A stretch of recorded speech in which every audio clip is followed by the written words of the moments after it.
اعوذ باللہ من الشیطان الرجیم، بسم اللہ الرحمن الرحیم۔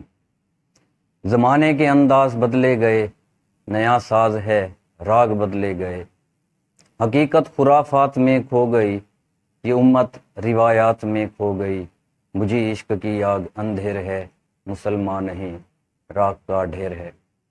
عزیز طلبہ و طالبات، السلام علیکم۔ میں سیف اللہ نطقانی اردو فرسٹ ایئر کے 11ویں لیکچر کے ساتھ آپ لوگوں کی خدمت میں حاضر ہوں۔ آج کا ہمارا 11واں لیکچر وہ سوالات کے جوابات حل کرنے کے حوالے سے ہے۔ اکثر طلبہ و طالبات اس شش و پنج میں رہتے ہیں، اس پیچیدگی میں رہتے ہیں کہ کون سا سوال پہلے حل کیا جائے اور کس سوال کو کتنے منٹ دیے جائیں، کتنا وقت دیا جائے تاکہ آسانی کے ساتھ ان کا پورا پیپر حل ہو سکے۔ تو یہی بتانے کے لیے یہ 11واں لیکچر دینا مقصود تھا۔ تو آئیے جانتے ہیں کہ کس طرح کون سے سوالات حل کرنے چاہیے۔ پہلے اوپر ہم پڑھ لیتے ہیں، دیکھیے کون سا سوال پہلے حل کریں، یہ ذہن میں سوال گھومتا ہے۔ پیپر مکمل نہیں ہو پاتا، کیوں نہیں ہو پاتا؟ وجہ دراصل یہی ہے، اور ہر سوال پر کتنا وقت لگائیں۔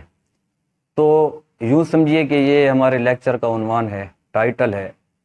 تو عزیز طلبہ و طالبات، آئیے جانتے ہیں کہ کون سا سوال پہلے حل کیا جائے۔ تو آئیے دیکھیے سوال نمبر 3 سب سے پہلے حل کرنا چاہیے۔ یہ نظم کا خلاصہ ہوتا ہے اور اسے 5 منٹ دیں، یہ مختصر سا کرنا ہوتا ہے اور اس میں شاعر کا نام بھی نہیں لکھنا ہوتا، ٹو دا پوائنٹ صرف خلاصہ لکھ لیں بس۔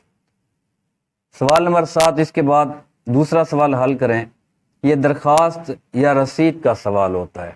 اس میں یہ ہوتا ہے کہ صرف درخواست دیتے ہیں یا صرف رسید دیتے ہیں، دونوں میں سے ایک دیتے ہیں، دونوں نہیں دیتے، یعنی یہ چوائس میں سوال نہیں ہوتا۔ یہ 15 منٹ دیں، 15 سے 16 منٹ 17 منٹ اس سوال کو دینے چاہیے۔ اس کے بعد آپ لوگ سوال حل کریں۔ سوال نمبر 8 یعنی بالکل آخری سوال ہوتا ہے یہ، جو تلخیص نگاری پر مشتمل ہے۔ یہ اس کو 20 منٹ آپ لوگوں کو کم و بیش دینے چاہیے، یعنی یہ وقت جتنا بتایا جا رہا ہے اتنا وقت دیں، اس سے بہت زیادہ یا اس سے بہت کم نہیں دینا چاہیے۔ کم تو ظاہری بات نہیں دے سکتے، اس سے بہت زیادہ وقت نہیں دینا چاہیے، پھر وقت آخر میں بچتا نہیں ہے لیکن کچھ سوال بچ جایا کرتے ہیں۔ اس کے بعد آپ لوگ چوتھے نمبر پر جو سوال حل کریں گے وہ سوال نمبر 6 ہوگا، وہ مکالمہ یا روداد ہے۔ اس کو 20 سے 22 منٹ تک دینا چاہیے وقت۔ اب کچھ اکثر بچے مکالمہ کر لیتے ہیں، روداد نہیں کرتے۔ روداد ذرا مضمون کی شکل میں طویل ہو جایا کرتی ہے، مکالمہ یاد کر لیا کرتے ہیں۔ تو جو بھی آپ لوگوں کو آسانی لگے وہ سوال حل کریں، لیکن 20 منٹ دیں اسے۔ پھر 5ویں نمبر پر آپ لوگوں نے جو سوال حل کرنا ہے وہ سبق کا خلاصہ ہے۔ اس کو آپ لوگوں نے کتنا وقت دینا ہے؟ صرف 20 منٹ دینے ہیں۔ 2 خلاصے ہوتے ہیں، کوئی ایک کرنا ہوتا ہے۔ اب سوال نمبر 3 یہ سیکنڈ لاسٹ آپ لوگوں نے حل کرنا ہے۔ یہ عبارت کی تشریح ہے، 25 منٹ 25-26 منٹ اس کو دیں۔ 2 عبارات ہوتی ہیں، ایک عبارت کی تشریح کرنا ہوتی ہے۔ اور آخر میں سوال نمبر 2 اس کو حل کرنا ہے۔ سوال نمبر 2 کی جزء ہیں، الف جز ہے اور بے جز ہے۔ الف جز ناظم کے اشعار پر مشتمل ہوگی، یعنی اس کی تشریح کرنا ہوگی۔ اس کو 20 منٹ آپ لوگوں نے دینے ہیں، 2 شعر دیے جائیں گے، بغیر کسی چوائس کے یہ سوال ہوگا۔ اس کے بعد بے جز ہے سوال نمبر 2 کی، غزل کے اشعار کی تشریح ہے۔ 3 اشعار دیے جاتے ہیں، تینوں کی ہی تشریح کرنا ہوتی ہے، بغیر کسی چوائس کے یہ سوال ہے۔ اس کو آپ لوگوں نے کتنا وقت دینا ہے؟ 25 منٹ دینے ہیں۔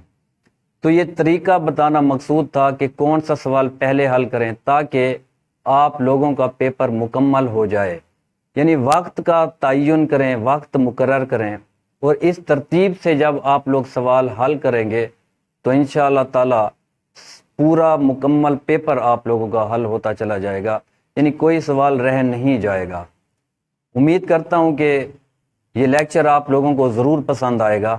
اگر آپ لوگوں کو میرا لیکچر پسند آیا ہے، آسانی کے ساتھ سمجھ میں آیا ہے، تو دیگر لیکچر دیکھنے کے لیے میرے یوٹیوب چینل کو ضرور سبسکرائب کریں اللہ ہم سب کا حامی و ناصر ہو۔ اللہ حافظ۔